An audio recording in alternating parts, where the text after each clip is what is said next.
जो अगर ऑलरेडी आप कर चुके हैं तो आंसर देख लीजिए, इट विल बी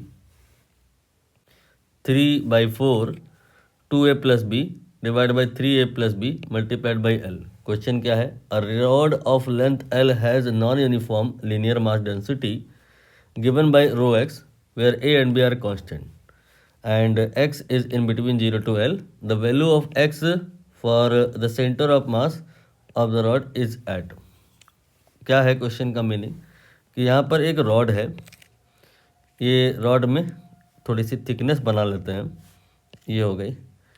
इस रॉड को आप एक्स एक्सिस के अलोंग मान लीजिए कि ये पड़ी हुई है, यहाँ x बराबर 0 है और यहाँ पे x बराबर L है।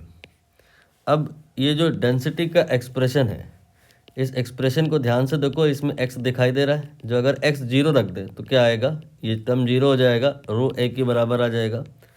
तो रो जो है यहाँ पे a के बराबर होगा कब? जब x 0 है। बट इधर x L है, तो x जब L है तो यहाँ x L रखेंगे तो ये आपका L/L 1 हो जाएगा और ये आपका a+b आ जाएगा। तो आपने नोटिस किया डेंसिटी लेफ्ट में a थी और राइट में a नहीं है, बढ़ गई है, a से a+b हो गई है। तो यहाँ पर हम ये कह सकते हैं कि रॉड यूनिफॉर्म डेंसिटी की नहीं है, लिखा भी हुआ है नॉन यूनिफॉर्म लीनियर डेंसिटी।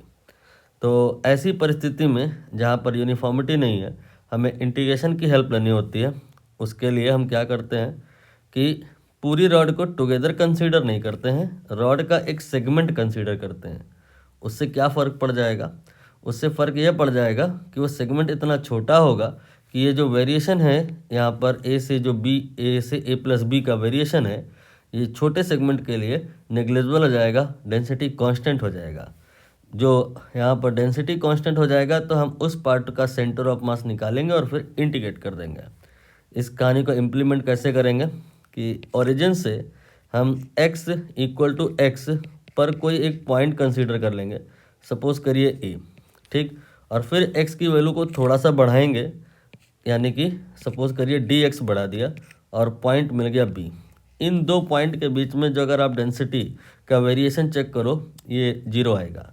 मतलब अगर आप a पॉइंट पर डेंसिटी निकालोगे तो यहाँ x रखोगे और b पॉइंट पर निकालोगे तो x नहीं रखोगे, x + dx रखोगे। यहाँ x + dx रखोगे तो क्या कोई फ़र्क पड़ जाएगा? नहीं पड़ेगा, बिकॉज ये जो dx है, ये जो वैल्यू है, ये इन्फाइनाइटली स्मॉल है। तो density at this and at that, यहाँ पर डेंसिटी में कोई वेरिएशन नहीं है, ये कांस्टेंट है। और जो अगर डेंसिटी कांस्टेंट है तो फिर आप मास कह सकते हो कि ये क्या होगा? वॉल्यूम मल्टीप्लाइड बाय डेंसिटी, या यहाँ पर लेंथ मल्टीप्लाइड बाय डेंसिटी, क्योंकि ये शायद लीनियर डेंसिटी है। यहाँ पर लिखा भी हुआ है, ये वॉल्यूम डेंसिटी नहीं है, लीनियर डेंसिटी है। I mean rho here is not mass per unit volume, it is mass per unit length. तो यहाँ पर a से b तक का जो मास होगा वो होगा जो लीनियर डेंसिटी है, रो एंड मल्टीप्लाइड बाई जो a से b का लेंथ है, दैट इज dx। अब हम लोग चाहे तो वैल्यू रख सकते हैं, वैल्यू रख के देखते हैं क्या आएगा। ये रो जो गिवन है वही रख रहा हूँ मैं, a then b then x/L and whole square. Check कर लीजिए, यहाँ पर जो गिवन था रो का वैल्यू वही मैंने यहाँ पे रख दिया है। इसके बाद में मल्टीप्लाइड बाई dx। अब हम क्या करेंगे, इस वाले ऑब्जेक्ट को एक पॉइंट मास मान लेंगे, मान सकते हैं क्योंकि बहुत छोटा है। और हम यहाँ पर इसका डिस्टेंस देखेंगे, x बराबर 0 से कितना है, ये x के बराबर है। तो ये x और जो ये पॉइंट मास है dm, दोनों को मल्टीप्लाई कर देंगे तो ये x dm निकल आएगा, ठीक है। x dm कितना आएगा, वैल्यू रख लें x, देन इसके बाद में a + bx/L then whole square of that. You can say ये मास मोमेंट आ गया है इस वाले मास का। और जो अगर पूरी रॉड का सेंटर ऑफ मास निकालना हो तो क्या करेंगे, और इसी का निकालना हो तो क्या करेंगे? इसी का निकालने का कोई मतलब ही नहीं है, क्योंकि ये तो इटसेल्फ पॉइंट मास है। तो यहाँ पर ये है वही पॉइंट, इसका सेंटर ऑफ मास है। और चाहो तो आप इसी में क्या करो, इसके मास से डिवाइड कर दो तो ये x आ जाएगा। आपको पूरी रॉड का निकालने के लिए क्या करना होगा कि यहाँ पर m1x1 + m2x2 ऐसे करना होगा। तो m1x2 आपने इसके लिए निकाला, m1x1 इसके लिए निकाला, ऐसे ही m1x1 यहाँ निकलेगा, यहाँ निकलेगा, यहाँ निकलेगा, जितने भी m1x1 निकलेंगे वो सारे ऐड होंगे। तो तो ये आपने जो m1 x1 निकाला है इस वाले के लिए निकाला है, और अब हमें इसे इंटीग्रेट करना होगा ताकि मास मूवमेंट पूरी रॉड का निकल आए। पूरी मास रॉड का मास मूवमेंट निकालने के लिए इस पर्टिकुलर सेगमेंट का मास मूवमेंट निकाल के हमने उसको इंटीग्रेट कर दिया। तो यहाँ पर क्या होगा, इंटीग्रेशन करते समय यहाँ पर हम लोग dx नहीं लिखे हैं, उसे भी लिख लें, ये वाला dx, ठीक है।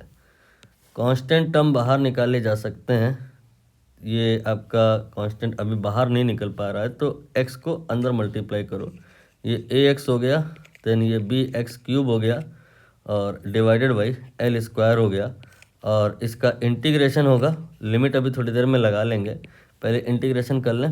तो ax का इंटीग्रेशन हो जाएगा ax square by 2, bx cube का इंटीग्रेशन हो जाएगा bx की power 4/4 and here l square, and limit of the integration for the mass movement calculation will be from here to there, that is x equal to 0 to x equal to l। तो value put करेंगे हम यहाँ पे x 0 lower limit, x l upper limit, और solve करेंगे, आसान रहेगा, आराम से हो जाएगा सॉल्व। ये आएगा al स्क्वायर बाई 2, देन इसके बाद bl स्क्वायर बाई 4, राइट। ये एक्चुअली l स्क्वायर कैंसिल हो जाएगा, यहाँ आएगा तो पहले l4, लेकिन इससे कैंसिल हो जाएगा। तो ये आपने मास मूवमेंट निकाला है इस पूरी रॉड का, और अब हम यहाँ पर सेंटर ऑफ मास निकालने के लिए क्या करेंगे, मास मूवमेंट ऑफ सिस्टम जो है उसमें डिवाइड कर देंगे मास ऑफ सिस्टम। तो यहाँ पर अब हमें सिस्टम का मास रिक्वायर्ड होगा, तो सिस्टम में जो ये एलिमेंट था उसका मास तो आप निकाल लिए थे ना, इसको इंटीग्रेट कर देंगे तो यहाँ पर सिस्टम का मास आ जाएगा। क्या आ जाएगा ये, यहाँ पर a, इसका integration ax, then b, then x square का x क्यूब बाई 3, इसके बाद में यहाँ पे l स्क्वायर, और अब लिमिट लग जाएगा same, that is from 0 to l। Solve करने पे आएगा al, देन फिर इसके बाद b, then l cube and divide by l square, तो ये कैंसिल हो जाएगा, एक bl बाई 2 सॉरी 3 आ जाएगा, bl बाई 3। तो मास मूवमेंट आपने निकाल लिया है, मास आपने निकाल लिया है, ये आपका मास मूवमेंट है, ये मास है, दोनों को डिवाइड कर दीजिए तो सेंटर ऑफ मास आ जाएगा।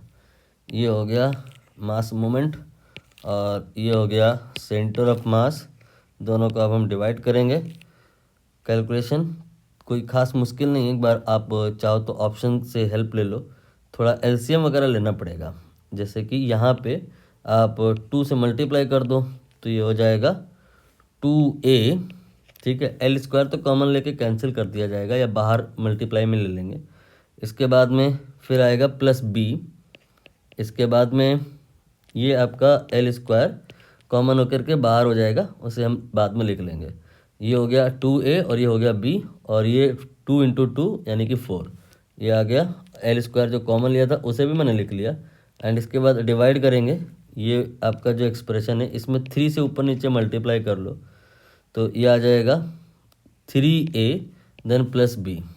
तो यहाँ पर हम 3a प्लस b लिखने वाले हैं।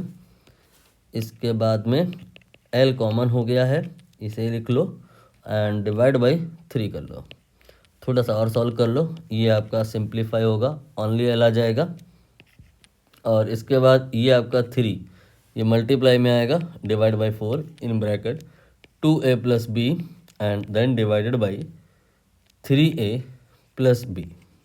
अब आप देख लो कौन सा आंसर यहाँ पे सही होगा। ये आपका आंसर ऑप्शन बी 3/4, 3/4, ये l and then 2a plus b then 3a plus b।